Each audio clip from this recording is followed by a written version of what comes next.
Ini datang daripada Muhammad Fadli yang berkongsi peristiwa di sini. Katanya ini berlaku dekat rumah makcik saya di kawasan Teluk Belanga, KC. Waktu tu saya ke sana sebab makcik saya masak sesuatu dan suruh saya datang rumahnya untuk ambil lauk lah. Jadi saya ni menunggang motosikal seorang diri. Rumah makcik Fadli ni bertempat di Teluk Belanga, dan Fadli pula tinggal di Commonwealth, tidak jauh lah agak dekat sedikit lah.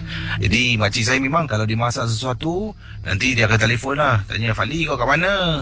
Sebab makcik saya ni antara makcik yang paling saya rapat sangat-sangat, dan saya memang suka makan masakan makcik saya. Kata Fadli, sebelum tu nak ucapkan hello pada makcik saya. Sempat kalau boleh KC sebutkan, tapi ini kiriman email dah lama lah. Tak tahu makcik anda sedang mendengar ataupun tidak, katanya boleh cakap hello pada makcik saya, Ruby Supaat. Rubiah, maaf ya. Rubiah Supaat, nama makcik anda, yang katanya sayang dengan anda lah, dan macam anak sendiri. Jadi kalau dia masak lauk favourite saya, dia akan telefon. Jadi waktu tu saya baru balik kerja. Dalam perjalanan nak pulang ke rumah, jadi makcik saya telefon lah. Saya pun jawab panggilan. Kebetulan dekat traffic light tu saya jawab. Selalunya saya tak angkat telefon, KC. Sampailah saya dah sampai Kolong Blok baru saya angkat. Tak tahulah kenapa malam tu tergerak hati, saya pun keluarkan handphone tu daripada poket saya. Hello, dan dia kata, Lee, ni datang rumah ni, ada lauk ni. Kau kat mana? Okey, datang sarang. Tengah riding lah. Okey, dia lampu hijau. Saya pun letak balik handphone di dalam poket. Kemudian dari nak pergi, saya patah balik pergi rumah makcik di Teluk Belanga untuk ambil lauk yang dia masak. Wah, dalam hati sedap ni. Lauk favourite. Makcik saya kalau masak KC, asam pedasnya ikan duri, meleleh air liur, katanya Fadli. Awak ni buat saya meleleh air liur. Jadi saya pun tunggang motosikal saya pergi blok makcik saya, blok ... di Teluk Belanga. Saya pun letak motosikal di bawah. Kemudian saya naik atas, yang mana makcik saya ni sedang siapkan lauk lah. Adik saudara saya ada dalam rumah, masih belum tidur lagi. Dia pun salam saya pun duduk. Kemudian sedang duduk ni, makcik saya suruh adik saudara saya, katanya, Aina, itu kat luar tu tuala angkat. Lupa pula aku nak angkat. Jadi adik saudara saya keluar pergi koridor rumah, dia angkat tuala, dia masuk balik dia kata, wah, Abang Fadli datang dengan girlfriend Kemudian, kau tak panggil kawan-kawan naik atas? Kata makcik saya lah, girlfriend? Kau seboleh je, kau datang seorang lah. Ya ke, datang seorang? Nak tengok kat bawah, dekat motor abang ada orang tengah duduk, perempuan duduk, datang, nak bedik lah, abang park kat bawah kan? Makcik saya cakap lagi, dah lah Fadli, dengan makcik pun kau nak malu-malu Fadli, panggillah dia naik atas. Panggillah. Cik, saya seorang lah. Mana ada orang? Motor salah tak tengok. Adalah dekat bawah. Kemudian saya pun keluar. Adik saudara saya pun bawa saya keluar. Dia tunjuk, tu apa? Tu motor abang kan? KC, dekat motosikal saya memang benar ada orang tengah duduk. Saya nampak bahagian belakang tubuh saja, dengan rambutnya panjang sangat. Dalam hati saya, ni mesti budak-budak mana ni nak start naik motor aku. Kemudian, ada tak? Tapi itu bukan kawan saya datang seorang tau. Ni mestilah budak-budak bawah blok ni lah. Alamak, okeylah, tak apalah. Ambil lauk. Kemudian jalan, makcik saya tahan. Kata, Fadli, nanti sebelum naik motor, baca Al-Fatihah. Sebelum tu, baca 3 kul, Bismillahirrahmanirrahim, baru tunggang motor ya. Ya cik, ya. Terima kasih cik Saya pun pergi dekat lift, kata Fadli, turun lift. Bulu rumah semakin meremang, KC. Dalam hati ni, mungkin ada betul makcik aku cakap. Jalan nak pergi motosikal dah mula baca kisi. Al-Fatihah, baca surah 3 kul. Bismillahirrahmanirrahim. Saya pun tunggang motosikal. Hidupkan enjin motor. Vung, vung, vung. Makanan tu dah dimasukkan dalam kotak di belakang. Tunggang motosikal, saya terasa motosikal saya ni macam berat sedikit. Saya berhenti sekejap. Dongak atas, tengok makcik. Saya lambai-lambai dekat makcik. Makcik angkat tangan dua, kiri dengan kanan, tunjuk macam seolah-olah suruh saya baca doa. Toleh tengok atas. Cik, bye. Bye, cik. Pendengar dia, makcik saya dapat lihat tingkat atas angkat tangan dua-dua. Dan dia goyangkan tangan macam baca doa. Mungkin dia nampak sesuatu yang saya tak lihat. Tengah duduk dekat belakang motor. Selepas makcik saya buat tangan macam tu, meremang bulu rumah saya. Saya pun letak kaki kiri kanan. Belum lagi nak tunggang motor, saya baca lagi Al-Fatihah 3 kul. Dan saya cakap, dengan nama Allah, aku nak pulang dengan selamat. Tolong jangan naik motor aku. Saya angkat kaki, masuk gear, tekan minyak, bergerak. Tak rasa berat isi. Terima kasih. Pendengar 897, kita akan teruskan Misteri Jam 12 berteman dengan saya Casey, dan setiap kisah yang diketengahkan hanya satu hiburan saja. Hari ini kita sambil-sambil kita berkongsi pengalaman misteri, sambil-sambil juga kita akan cakap tentang santau. Beberapa email telah pun saya kongsi sama tentang santau, ada SMS juga tentang santau, dan apa sebenarnya itu santau. Kita teruskan dalam informasi yang saya ingin ketengahkan, misteri hitam kata orang. Ini kata orang. Sejauh mana kebenaran, kita harus teruskan bertanya dengan mereka ya yang mempunyai kemahiran dalam bidang-bidang inilah. Jadi saya akan teruskan dengan misteri hitam kata orang di Ria 897 FM tentang santau. Mungkin ada pengalaman santau, anda boleh hubungi saya di 669111897. Kita teruskan dengan pendengar kita. Hello, selamat tengah malam. Apa khabar Cik Adi? Assalamualaikum, baik, Alhamdulillah. Waalaikumsalam warahmatullahi taala wabarakatuh. Wah, dah lama tak berbual di udara. Ya, sibuk sikit lagi.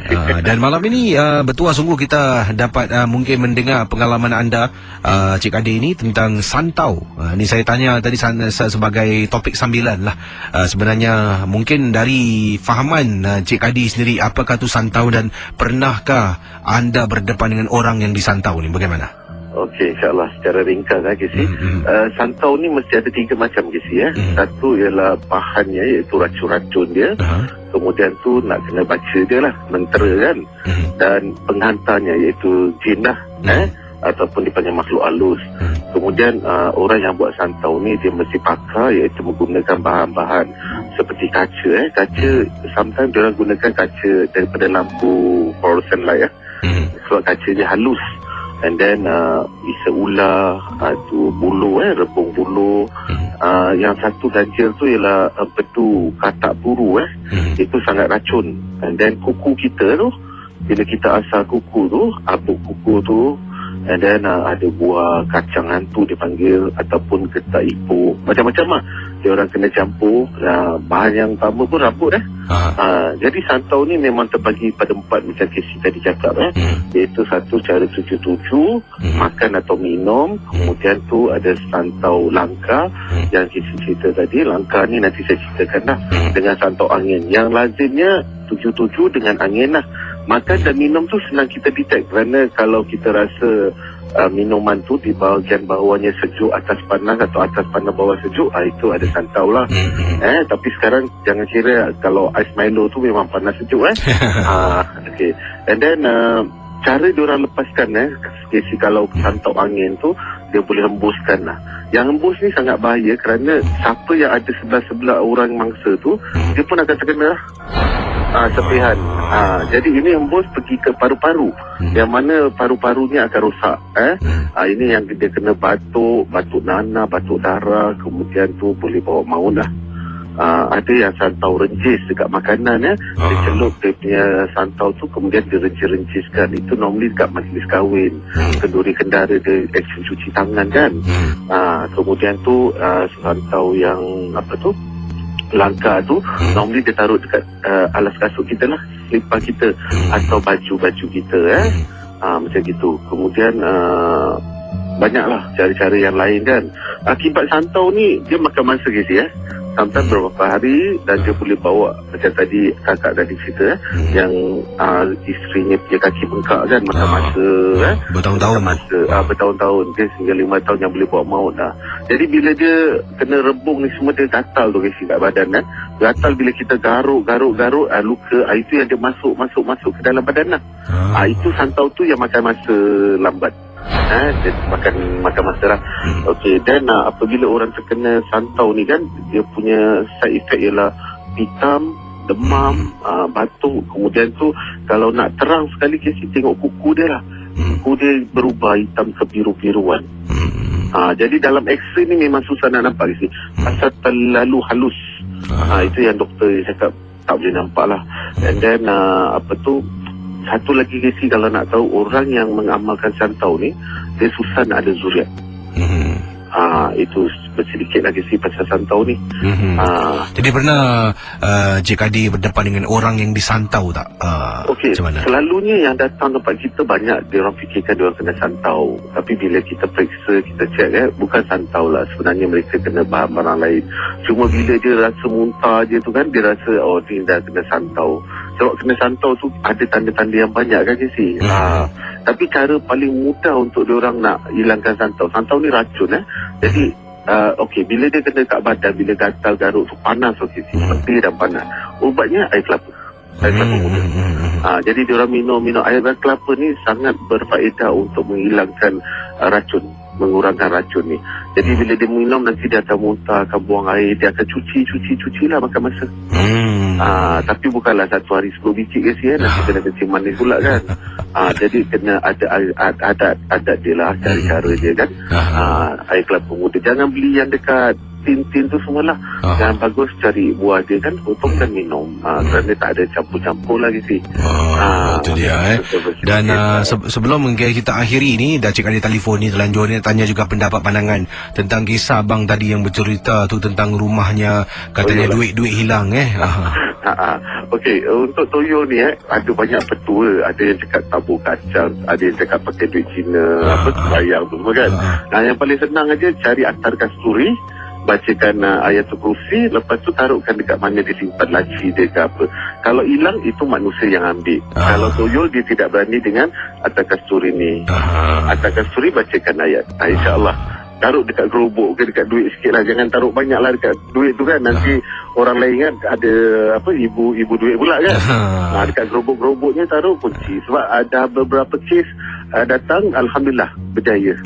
Duitnya dah tak hilang lagi. Jadi terima kasih Cik Adi dengan pengalaman anda. Terima kasih Assalamualaikum. Waalaikumsalam warahmatullahi taala wabarakatuh. Itu dia Cik Abdul Kadir berkongsi sedikit pendapat pandangan beliau tentang santau dan tadi tentang duit hilang. Okey, kisah seterusnya yang ingin saya bacakan pada pagi ini iaitu hari Khamis 15 September 2016. Ini datang daripada Siti Adawiyah ataupun katanya di sini Casey boleh panggil saya Wiyah, dan kata Wiyah nama pendek Wiyah, nama panjang We Are The World. Jangan marah, saya bergurau di pagi Khamis.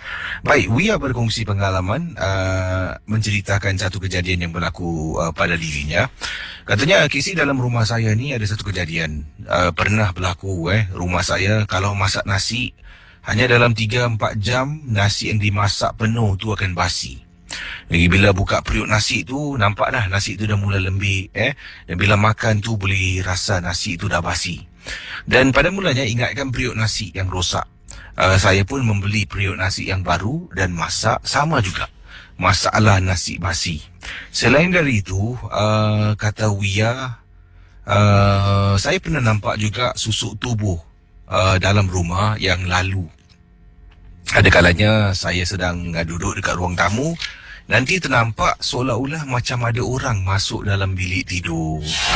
Kadang-kadang macam ada orang, seperti ada orang yang seperti ada orang masuk dapur. Jadi perkara yang diceritakan ini sesuatu yang diharapkan dapat dikikis supaya kata wiyah mungkin tidaklah anda berada dalam situasi yang sama. Jadi dipendekkan cerita, saya jumpa seorang pakar perubatan Islam. Dia datang rumah saya dan dia kata satu perkara yang membuat saya terperanjat. Katanya rumah anda ni ada sesuatu yang menghuni dalam rumah, dan bila anda masak nasi, sebabnya nasi itu boleh basi, makhluk jin ni duduk dalam keadaan kaki terkangkang di atas nasi yang anda masak. Sebab itulah nasi itu mudah basi. Katanya ini adalah penjelasan secara halus. Jadi saya terperanjatlah. Saya tanya macam mana boleh datang. Katanya kemungkinan ada orang yang ada sikap dengki yang hantar. Dia pun mula periksa dan apa yang berlaku dalam bilik tidur spare room, katanya di situlah pakar tu tunjukkan mungkin asalnya daripada bilik ni.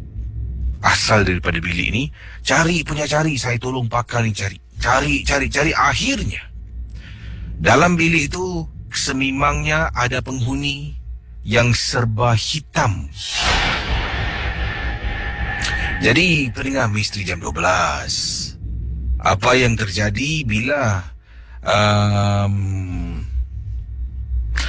Wia katakan di sini pengalaman kisahnya bila pakar tu masuk dalam bilik yang disebutkan spare room. Ini mungkin bilik untuk guest ataupun tetamu. Pakar tu tunjukkan sesuatu, menunjukkan isyarat seperti dalam bilik ni ada sesuatu dan ada sesuatu yang tak kena. Lalu pakar tu melakukan apa yang perlu, membaca dan terus membaca daripada petang dihadiri, kemudian berhenti seketika, kemudian sambung balik sampai malam hanya untuk melihat keadaan rumah Wiyah, adakah rumah tu masih lagi selamat ataupun tidak, dan barang tu dihantar tu adalah sesuatu yang di luar jangkauan ada Wiyah sendiri. Jadi pendengar Misteri Jam 12, malam tu bila pakar tu datang dan dah tengok rumah tu, dah cuba bersihkan bahagian bilik rumah, bila nak tidur malam yang sama, Wiyah terdengar daripada tingkap bilik, iaitu bilik yang telah pun diuruskan oleh seorang pakar ni. Katanya di sini dengar suara orang minta tolong malam-malam, datang daripada bilik tu tengah tidur.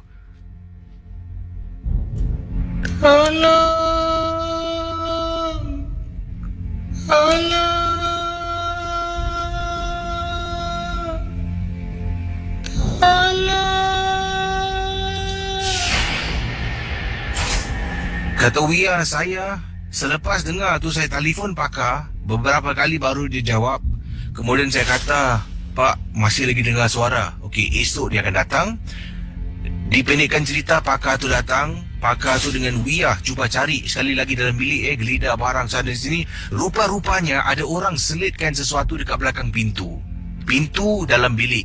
Jadi pintu tu ada lubang sebelah tepi. Dekat tepi lubang tu ada orang lekatkan sesuatu yang memang takkan boleh jumpa kalau kita tak tahu mana nak cari barang tu. Jadi pakar tu jumpa yang disebutkan.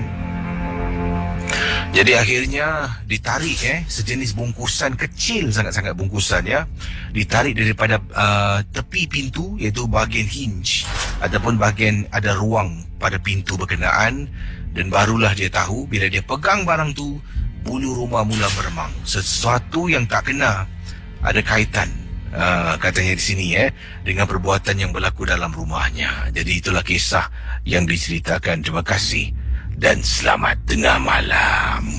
Kisah berikut ini kiriman email daripada Encik Bakri. Pada satu malam ketika saya dengan isteri sedang tidur, isteri saya menangis, dan dalam keadaan seolah-olah ketakutan, saya tersadar dari tidur saya.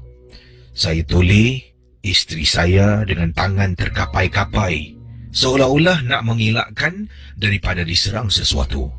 Kata Encik Bakri, isteri mata pejam. Mulutnya komat kamit menangis dan berkata sesuatu. Saya cuba kejutkan isteri. Saya cuba tepuk-tepuk dadanya.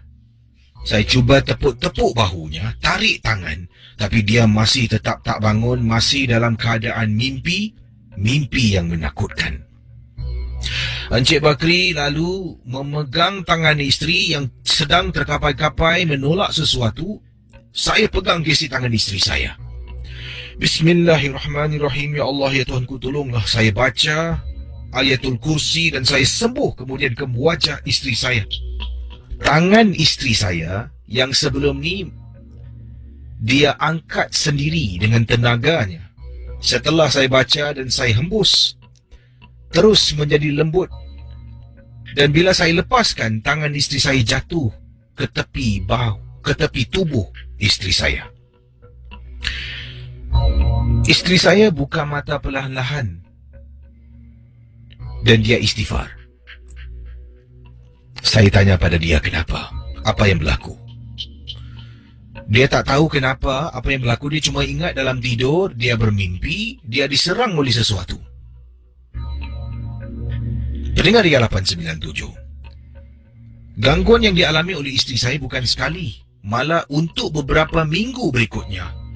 Isteri saya sering menangis dalam tidur, sering seolah-olah terkapai-kapai bergaduh dengan sesuatu dalam tidurnya. Sampaikan pada suatu hari, isteri saya beritahu saya ketika saya sedang berada dekat ruang tamu. Bang, panggil isteri saya. Dia tunjuk. Dia angkat baju bahagian belakang.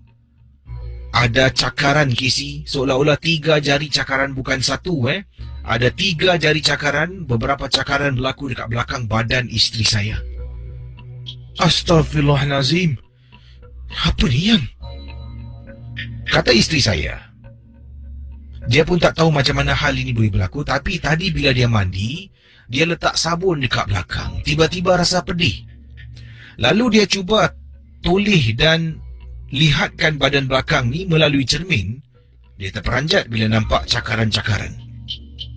Saya suruh isteri mengangkat baju. Saya memetik gambar, lalu tunjuk apa yang mungkin dia tak nampak dengan jelas. Isteri saya pun terkejut. Belakang banyak sangat cakaran kisi. Kita mendapatkan bantuan seorang pakar perubatan Islam dan beliau telah pun mengatakan yang isteri saya, ini tanda-tanda isteri saya disihir. Saya terkejut, terperanjat bagaimana dan siapa yang tergamak berbuat demikian. Kisi memang benar. Waktu tu pakar tu meminta saya izin untuk membaca surah Ruqyah. Isteri dengan saya okey tengah duduk ni. Duduk di ruang tamu, pakar tu cuba jelaskan, kemudian pakar tu pun mula membaca. Bismillahirrahmanirrahim. Dia baca surah-surah azab, katanya ayat Ruqyah. Mula-mula isteri saya okey, tahu-tahu dia duduk kisi. Bang, boleh saya mabuk bang, pening bang. Pakar tu menahan saya daripada membantu isteri. Dia kata, nanti kejap. Dia mula lagi terus baca dan baca. Bang, tolong bang. Saya mabuk bang, jangan baca lagi bang. Pendengar Misteri Jam 12. Pakar mula baca dan baca dan baca. Tiba-tiba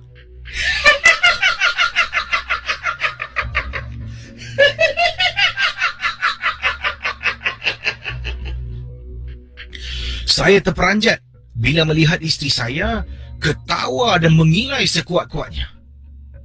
Pakar tu lalu bertanya, Assalamualaikum. Memberi salam pada isteri tak jawab. Isteri terus ketawa dan ketawa dan ketawa. Lalu isteri saya toleh dengan air muka yang berbeza sangat, merayu pada saya. Bang, tolong saya bang. Sakit bang. Jangan baca. Jangan baca.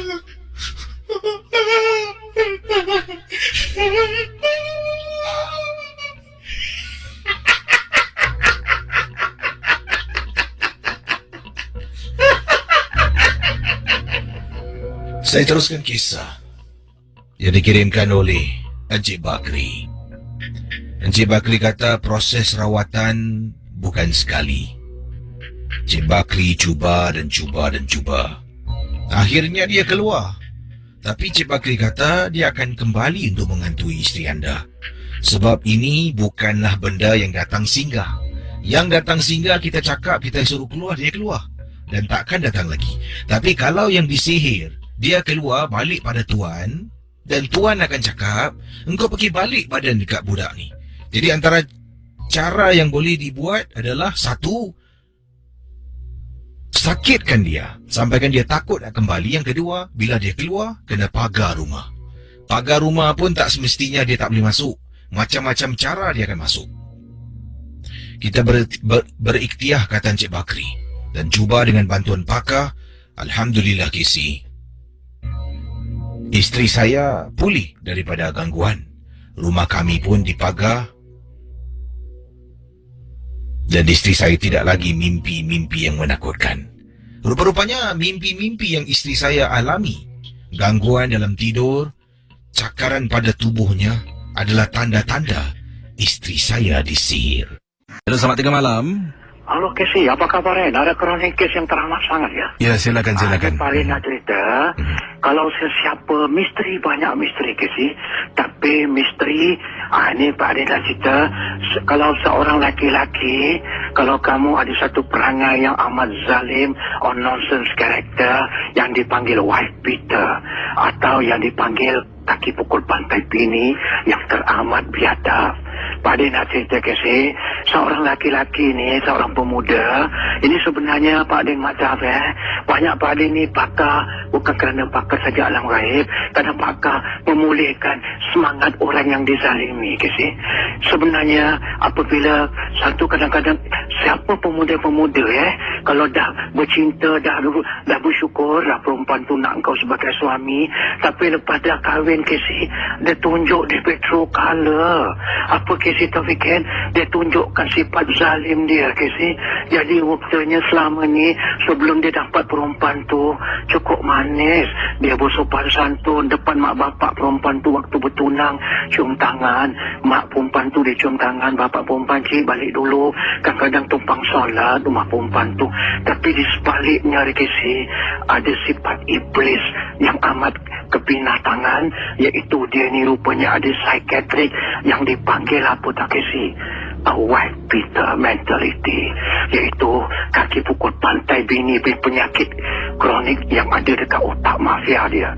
Jadi ini Pak Adi nak cerita Kesi, perempuan ni anak yang soleha, sikit quiet, dia tak nak bilang yang laki dia ni selama ni lepas kahwin rupanya ringan tangan, sikit menjawab atau sikit kalau dia perkara salah, kena bantai, kiri kanan, macam bikin perempuan ni macam pancing bag. Kurang ajar betul. Kalau dah kahwin anak orang tu, sayang anak orang, janganlah kau fikir macam lembu pula.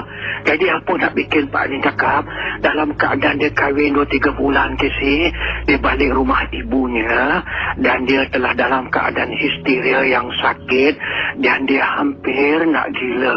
Tengok, gara-gara laki yang zalim, kau belum dapat anak orang, kau pandai berpura-pura, pilih kasih, sayang, tunjuk cinta sampai mak bapak orang terbeli. Semangat kasih sayang kau ni boleh jaga anak aku. Rupanya lepas kahwin, ini kau tunjuk asli kau sebenarnya. Jadi apa terjadi Kesi? Perempuan ni pun satu, Pak Ding cakap satu anak-anak dari kau dah jadi isteri orang. Kalau laki kau tu zalim, kalau laki tu kurang ajar ke, amat sangat, kalau dah main tangan sangat, itu bahaya. Tengok kadang-kadang kita tak boleh angkat tangan laki-laki ni, kasar Kesi. Bagaimana dia pukulan aja yang kata tumbuk, dia sepak aja, ada satu macam karen, sekali dia sepak, sekali semangat bini dia lemah, makin hari makin lemah. Jadi apa terjadi Kesi? Mak dia balik, dia mengadu mak dia tak nak bilang mak dia yang dia ni dipukul bantal lakinya. Tapi apa terjadi? Pukulan laki dia ni bukan sebarang. Rupanya laki ni ada permainan budi suci. Itu pasalnya pemuda-pemuda, kalau awak dah ada ilmu simpanan jagoan silat atau ilmu pukulan kebatinan, kenapa? Why you become your wife to beat him? Janganlah pukul bini, kesian bini dah lah. Kau dia layan nafkah zahir batin kau. Ini kau bantai dia macam lembu pula.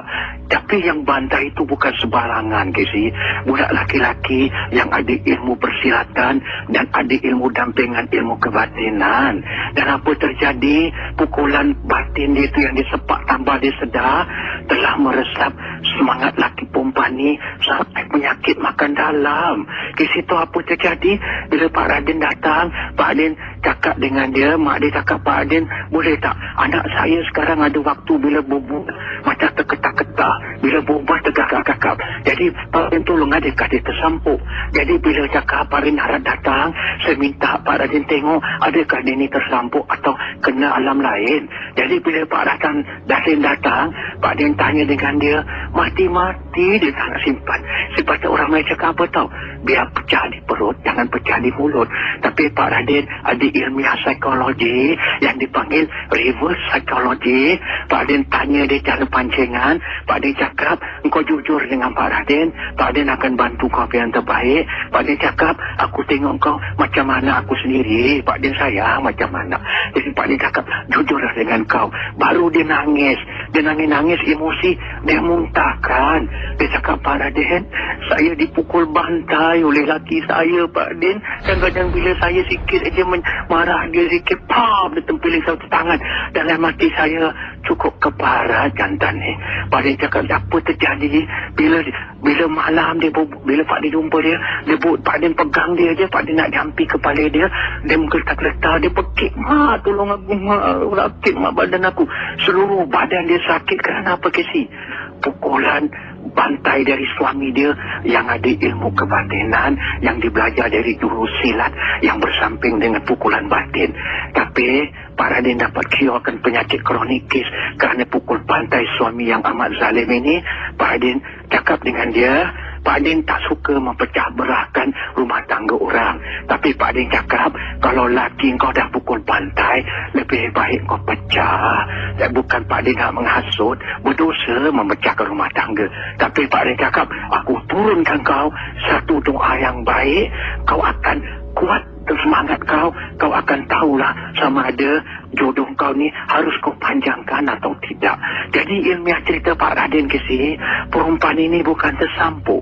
Dia dipukul oleh suaminya sampai telah meresap ibarat jiwa dan batin, jiwa raga terseksa dan hidupnya penuh dengan penasaran. Kesiannya nak menangis aku dengar cerita ni. Jadi bila Pak Radin cakap ikhlas, Pak Radin ubat dia, Pak Radin masukkan dalaman semangat dengan dia dan akhirnya ni Pak Radin cerita Pak Radin turunkan ilmu kesian dan pagaran untuk isteri ini supaya laki dia tengok dia tu setan yang ada dekat dalam badan laki tu, setan kurang ajar pukul bantai bini ni, agar dilokkan, dikuncikan. Itu pasal kalau baik siapa nak kunci tu, kuncilah kebaikan, jangan kunci yang bukan-bukan. Jadi Pak Radin kuncikan kebaikan untuk demi dia, untuk menghilangkan pagaran agar supaya laki dia hentikanlah pukul bantai. Rupanya untuk pemuda-pemuda zaman sekarang kalau dah sakit otak tu, masuk pergi woodbridge jangan nak kahwin dulu tau. Korang ajar, kesian anak orang kau bikin gitu. Tapi akhirnya Pak Radin dapat settle chronic case dan lepas tu Pak Radin dapat berita laki dia telah hilang kekasaran gila untuk dia pandang bini dia sayang. Lepas Pak Radin kasihkan ilmu kasih sayang di wajah. Itu saja ya. Assalamualaikum. Waalaikumsalam warahmatullahi taala wabarakatuh. Baiklah, berikut ini adalah pengalaman seorang pendengar dan beliau mengatakan mengisahkan pengalaman yang menyeramkan ini berlaku ketika menjalani perkhidmatan negara di Pulau Tekong.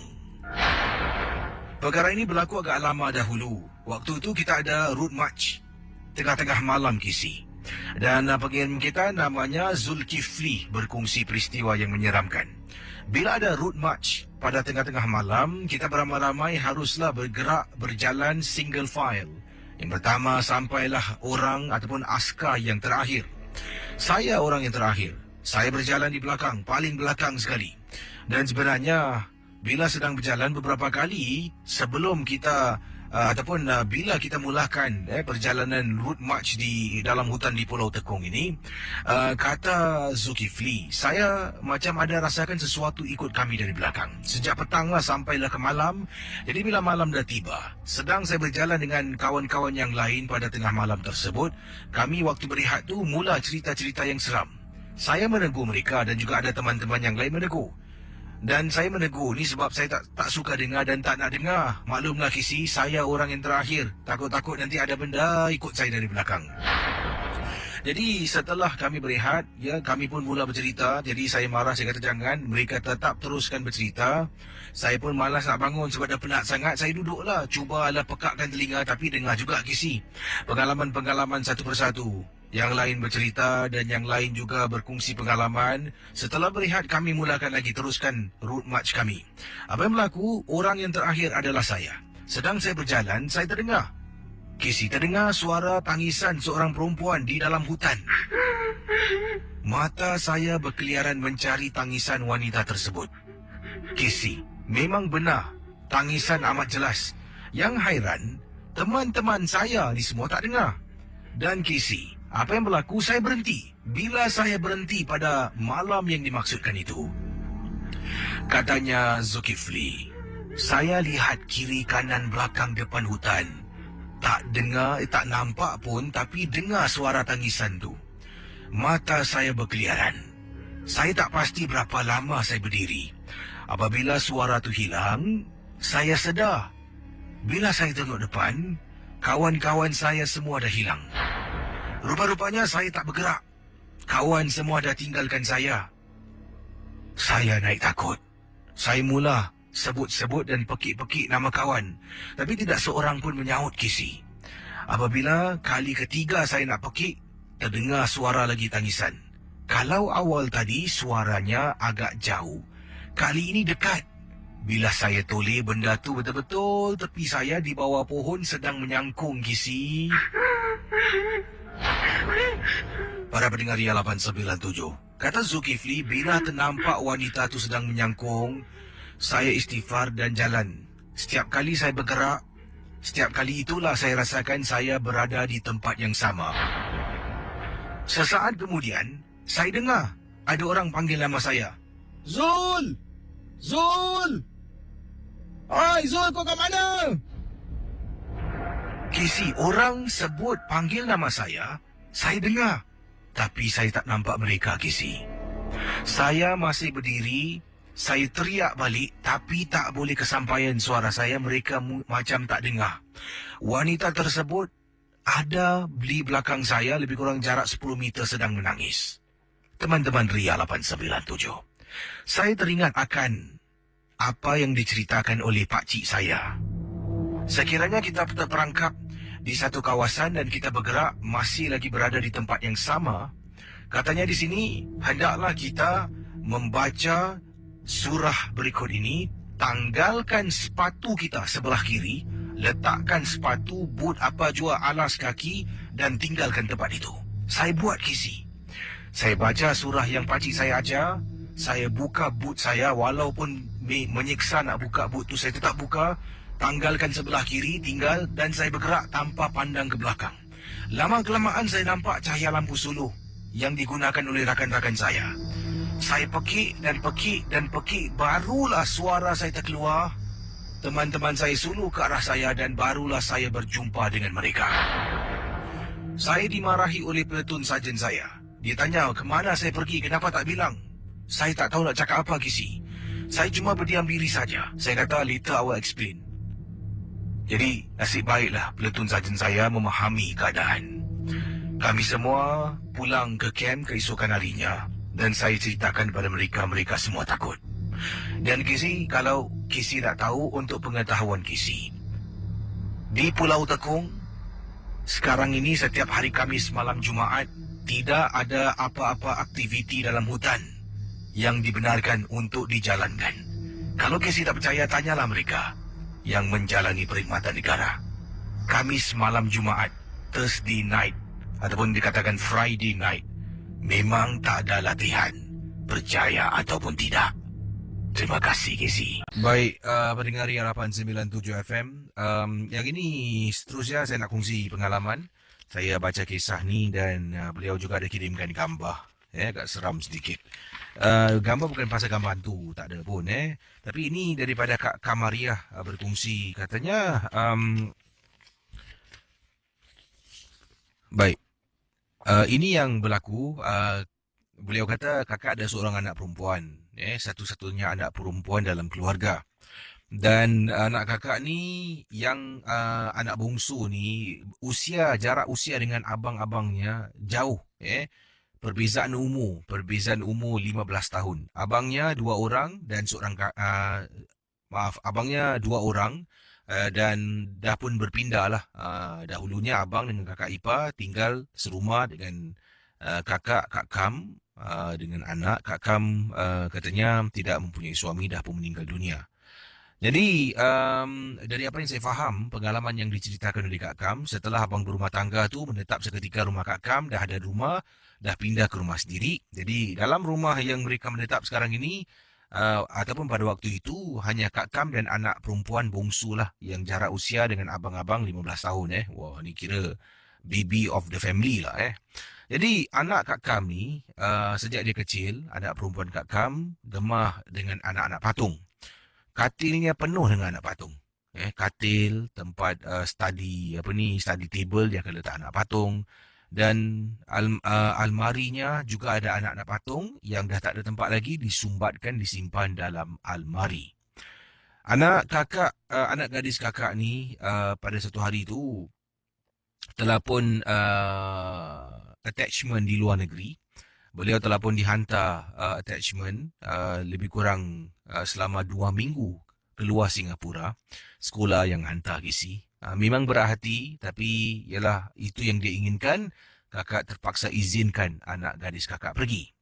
Kakak dah beberapa kali beritahu anak gadis kakak lah. Sebabnya kakak ni pun tak selesa dengan anak-anak patung yang begitu banyak dalam bilik tidurnya.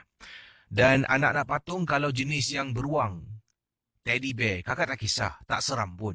Tetapi dia juga ada anak-anak patung yang sama seperti manusia, Casey. Yang mana diletakkan di atas katil. Ada juga anak patung ni mempunyai rambut yang panjang hitam. Anak-anak patung jenis inilah yang membuat kakak takut sangat-sangat. Jadi kakak kata pada dia, kakak panggil anaknya Iba. Iba, nanti sebelum pergi attachment, boleh tak tolong ibu simpanlah anak-anak patung tu. Ibu takutlah duduk dalam rumah sorang-sorang dengan anak patung Iba. Jadi anak kakak ni sebenarnya dah simpan. Kakak pun tanya, sebelum dia pergi, kakak hantar dekat lapangan terbang Changi, kakak tanya lagi. Iba dah simpan kan anak-anak patung? Dah lah bu, katanya. Dan yang ada cuma anak-anak patung beruang. Sebabnya kalau nak simpan semua, memang tak ada tempat. Jadi kakak pun, dia pun tahu anak-anak patung yang mana yang kakak takut. Jadi okeylah. Kakak pun balik ke rumah. Waktu tu hantar dia pagi. Jadi sampai rumah tu tengah hari. Tengah hari kakak buat kerja kakak lah. Cuci baju. Kakak masak untuk diri kakak. Dan kemudian petang tu kakak tengok dalam bilik. Memang anak-anak patung semua dah bersih. Cuma tinggal yang beruang. Yang seperti anak patung dolphin dan sebagainya. Tapi anak patung yang kelihatan seperti manusia dah pun disimpan oleh anak kakak dalam kotak. Kakak sebenarnya ada pengalaman. Tapi kakak tak beritahu anak kakak. Pernah sekali, Casey, pada waktu malam apabila kakak nak menjenguk anak perempuan kakak dalam bilik sedang tidur, kakak terperanjat, Casey. Apabila kakak ternampak susuk tubuh saiz seperti manusia, macam manusia, tetapi kakak rasa ia menyerupai salah satu anak patung yang dimiliki oleh anak kakak, Casey. Jadi bila tolak pintu, dalam keadaan gelap ternampak dekat tepi katil anak kakak seperti ada sesuatu tinggi berdiri. Sekali pandang kakak teringat. Dan dari situlah kakak terus menjadi takut dengan anak-anak patung yang menyerupai manusia. Malam hari tiba, malam yang pertama. Bilik anak kakak dengar bunyi bising. Dengar bunyi orang tarik kerusi. Dengar bunyi ketuk-ketuk. Beberapa kali perkara ini berlaku. Sampaikan kakak tak boleh tidur. Rasa terganggu sangat-sangat. Apa nak buat, Casey? Kakak terus tidur lelapkan mata. Alhamdulillah berjaya tidur bangun pagi solat subuh. Kemudian keesokan malam sama, Casey. Tengah duduk dekat ruang tamu seorang diri. Jam 8.30 malam sedang menonton TV. Kakak ingat lagi. Dalam bilik anak kakak dengar bunyi ketuk-ketuk. Dengar bunyi kerusi ditarik-tarik, Casey. Kakak pun bangun. Jalan pergi ke bilik anak kakak. Buka pintu, tengok dekat bilik, buka lampu. Tak ada benda pun yang digerakkan. Bila kakak tengok dekat atas katil anak kakak, ada beberapa patung beruang teddy bear. Di tengah-tengah antara teddy bear yang berdiri tu, adalah anak patung yang menyerupai manusia yang sedang duduk dekat tengah. Walhal semalam bila kakak periksa, kakak yakin dan pasti, anak kakak pun yakin dan pasti yang dia dah simpan kesemuanya. Buka lampu, kakak cakap, boleh pula engkau tertinggal. Kau ni takutkan aku . Kakak pegang anak patung tu, meremang bulu roma. Cari mana kotak yang anak kakak simpan. Kotak ada di atas almari.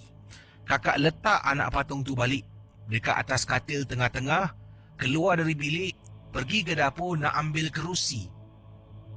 Masuk balik bilik dengan kerusi, letak dekat depan almari, kata Kak Kam. Kemudian kakak pusing ke belakang, nak ambil anak patung yang tadi tu kakak letak dekat tengah-tengah beruang tu. Anak patung tu dah tak ada, Casey. Mana pula lah anak patung ni? Kakak yakin kakak tadi pegang dia, Casey. Selepas kejadian pada malam tu, kakak terus pergi ke dapur, ambil satu CD player yang kecil. Kakak letak dekat ruang tamu. Kakak putarkan CD bacaan surah-surah suci.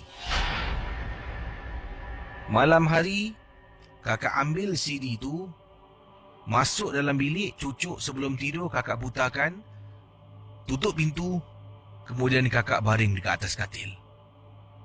Tengah baring, surah sedang dibacakan, pintu bilik kakak dengar bunyi.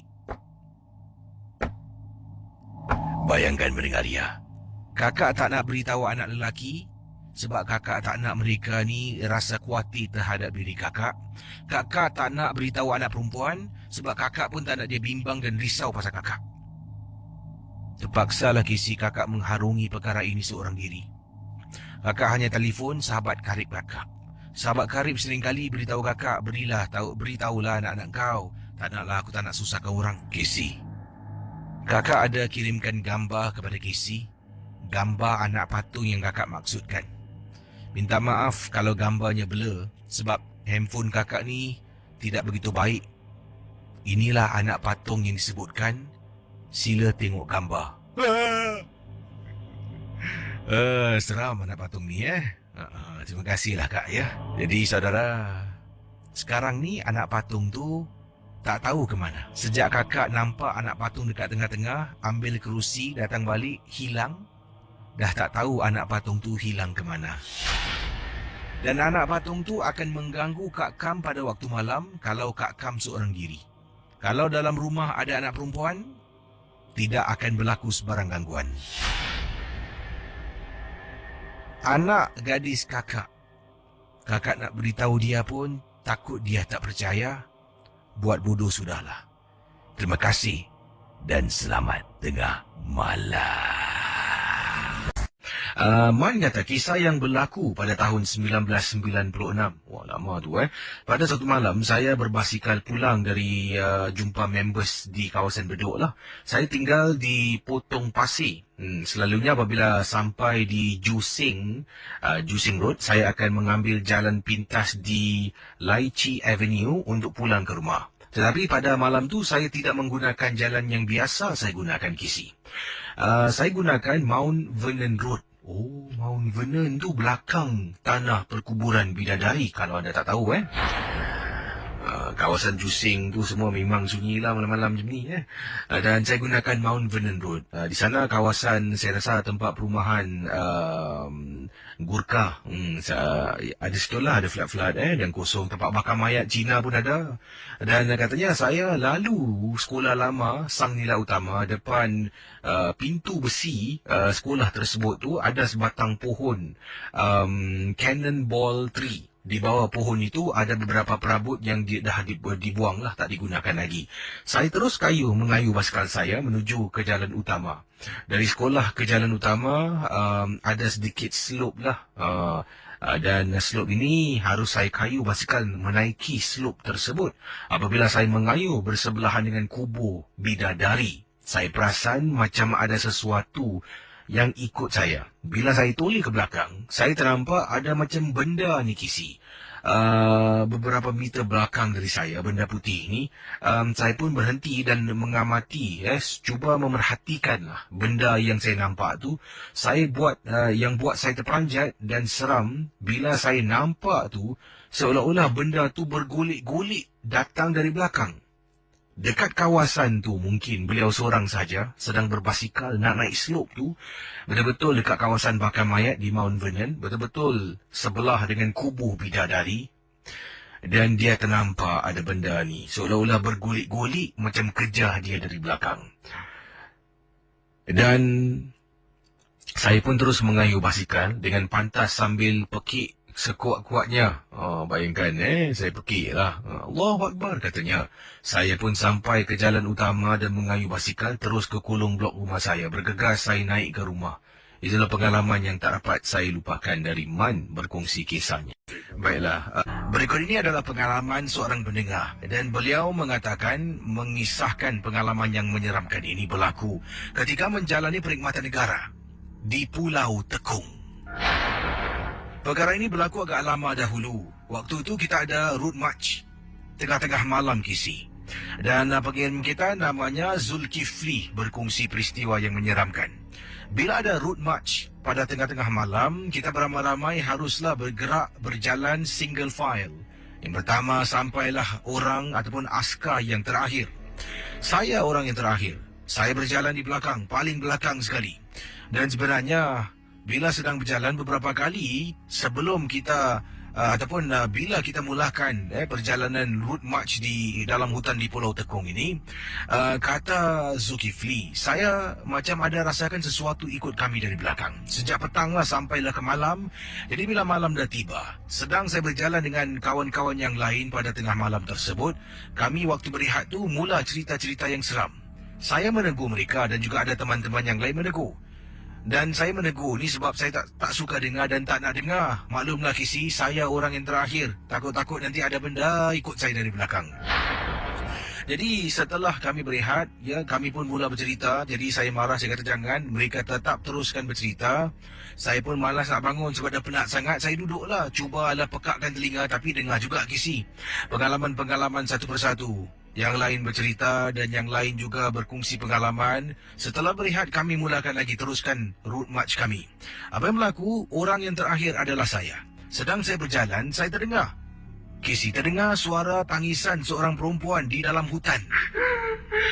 Mata saya berkeliaran mencari tangisan wanita tersebut.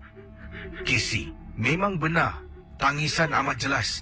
Yang hairan, teman-teman saya ni semua tak dengar.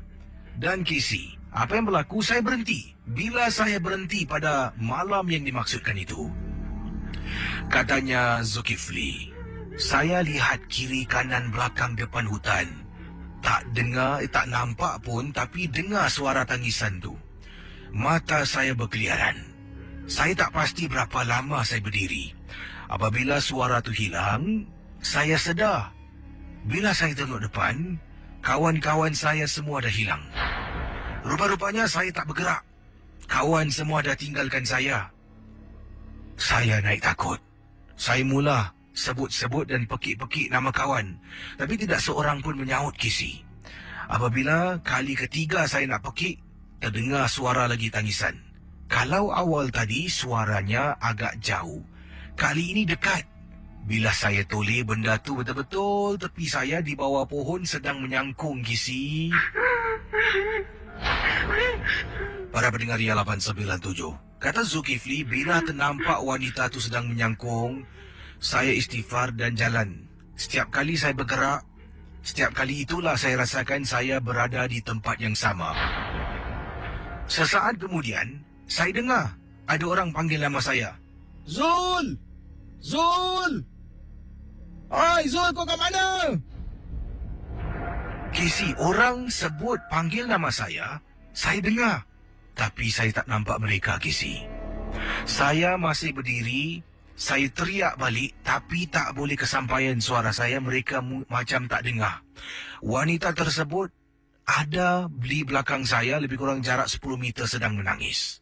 Teman-teman Ria 897, saya teringat akan apa yang diceritakan oleh pakcik saya. Sekiranya kita terperangkap di satu kawasan dan kita bergerak masih lagi berada di tempat yang sama, katanya di sini hendaklah kita membaca surah berikut ini, tanggalkan sepatu kita sebelah kiri, letakkan sepatu, boot apa jua alas kaki dan tinggalkan tempat itu. Saya buat, Kisi. Saya baca surah yang pakcik saya ajar, saya buka boot saya, walaupun menyiksa nak buka boot tu, saya tetap buka, tanggalkan sebelah kiri, tinggal, dan saya bergerak tanpa pandang ke belakang. Lama-kelamaan saya nampak cahaya lampu suluh yang digunakan oleh rakan-rakan saya. Saya pekik dan pekik dan pekik, barulah suara saya terkeluar. Teman-teman saya suluh ke arah saya dan barulah saya berjumpa dengan mereka. Saya dimarahi oleh peletun sarjan saya. Dia tanya, kemana saya pergi, kenapa tak bilang? Saya tak tahu nak cakap apa, Kisi. Saya cuma berdiam diri saja. Saya kata, later I will explain. Jadi, nasib baiklah peletun sarjan saya memahami keadaan. Kami semua pulang ke kamp keesokan harinya dan saya ceritakan kepada mereka, mereka semua takut. Dan Kisi, kalau Kisi nak tahu, untuk pengetahuan Kisi, di Pulau Tekong, sekarang ini setiap hari Khamis malam Jumaat, tidak ada apa-apa aktiviti dalam hutan yang dibenarkan untuk dijalankan. Kalau Kisi tak percaya, tanyalah mereka yang menjalani perkhidmatan negara. Khamis malam Jumaat, Thursday night, ataupun dikatakan Friday night, memang tak ada latihan, percaya ataupun tidak. Terima kasih, Kisi. Okey, silakan 669-11897. Hello, selamat pagi. Halo, selamat pagi, Kisi. Hai, siapa tu? Okey, saya Hairi dari Bukit Batok. Okey, ada kisah apa, Hairi? Silakan. Saya ada kisah pasal dulu saya ke last year, saya ke Halloween. Okey, ini di mana? Di Sentosa ke?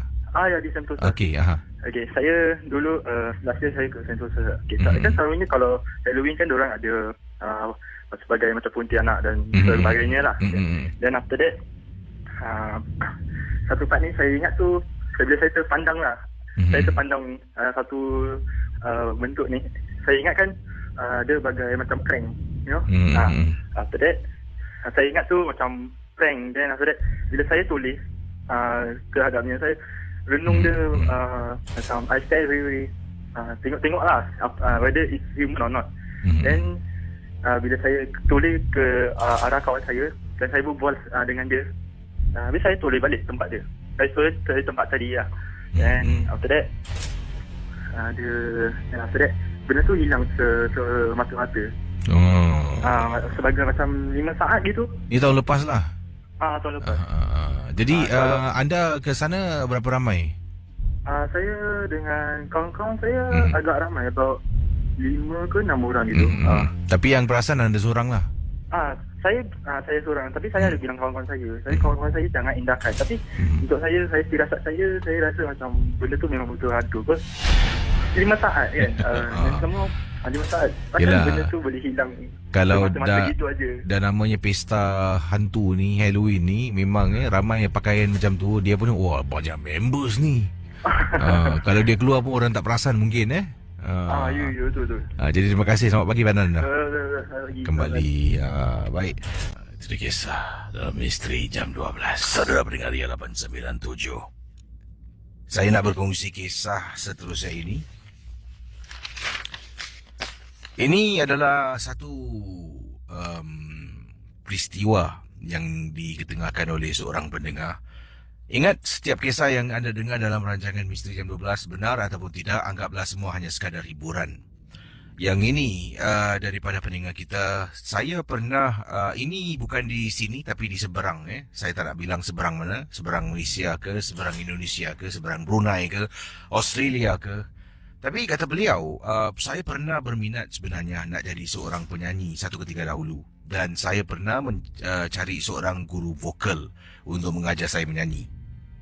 Jadi pada mulanya guru vokal ni nampak macam okey lah. Dia ada pengalaman dan cara dia mengajar tu pun macam guru-guru vokal yang lain lah. Jadi dipendekkan cerita, setelah lebih kurang datang dalam 5-6 sesi latihan vokal dengan guru vokal ni, bila semua dah pulang, dia pernah bertanya pada saya. Katanya nak tak belajar nyanyian vokal lebih dalam lagi dan jadikan suara lebih sedap. Jadi saya tanya pada dia, macam mana? Tapi nak kena setuju dulu lah, ini bukan cara yang biasa dilakukan orang. Ini adalah cara-cara yang lain, yang alternatif. Jadi saya pun rasa macam nak tahu dan saya tanya lagi, tapi betul ke suara lepas ni lebih sedap? Katanya ini adalah rahsia, tak semua orang saya akan hampiri dan saya akan sarankan untuk mendapatkan khidmat alternatif bagi menaikkan mutu suara. Jadi okeylah, saya pun kata okey dan dipendekkan cerita. Rupa-rupanya dia bawa saya jumpa dengan seorang bomoh. Kata beliau, bomoh ni dah pun bantu beberapa orang artis untuk menjaga suara. Kata orang, saya pun tak percayalah. Saya pun tak nak tanya kenapa, siapa dan sebagainya. Tapi apa yang berlaku, bomoh ni memberi saya sejenis minuman. Minuman ini bukan macam air, dia adalah sejenis minyak. Saya harus minum minyak ni sampai habis. Tapi bukan setiap hari. Ada waktu-waktu tertentu hanya ketika bulan mengambang, dan ada juga makanan-makanan yang saya pantang tak boleh makan, kata beliau di sini. Jadi saya kena ikut pantang ni selama minyak ni masih ada. Selama itulah pantang harus saya patuhi. Selepas itu dah boleh teruskan kehidupan seperti biasa. Pendengar Misteri Jam 12, pada mulanya semangat, nak cuba buat untuk beberapa sekian waktu, okey. Sampaikan pada satu tahap saya dah tak boleh tahan, kerana ritual ni memakan masa. Ritual ini menghalang saya daripada makan makanan tertentu. Sampaikan saya terpaksa batalkan ritual.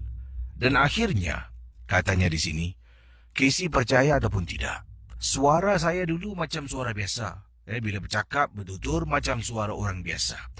Tapi bila saya langgar pantang, saya jumpa balik dengan tukang ubat ni, dia kata dia tak boleh tolong sebab saya degil dan saya langgar pantang. Sekarang suara saya besar dan serak garau.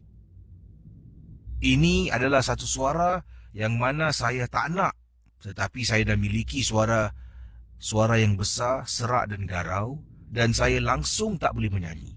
Setiap kali saya cuba menyanyi, saya akan terbatuk-batuk tanpa henti. Saya cuba lagi menyanyi, saya akan batuk-batuk, kadang-kadang melirit batuk saya untuk beberapa minit.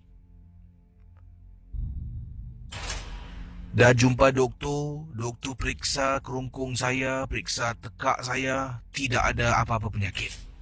Doktor pun rasa pelik. Macam mana suara saya boleh jadi macam garau dan serak-serak. Sampai sekarang kisi keadaan saya. Menyesal saya mengambil kononnya rawatan alternatif, khususnya untuk menambah mutu pada suara saya.